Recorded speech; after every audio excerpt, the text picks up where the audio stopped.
squad for chapters in Halifax. 324 kids, and they have $4 per kid to spend a year on books. Hello. Hi, Hi, Heather. How are you? I'm fantastic. How are you today? I hope I'm going to be fantastic, too. Well, let's not get ahead of ourselves. Okay. All right.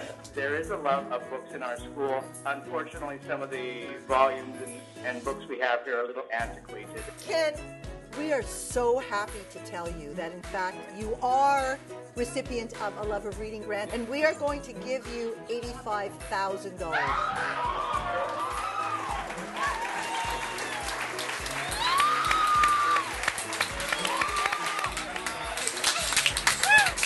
You, your teachers, your students, you deserve to have this. This is so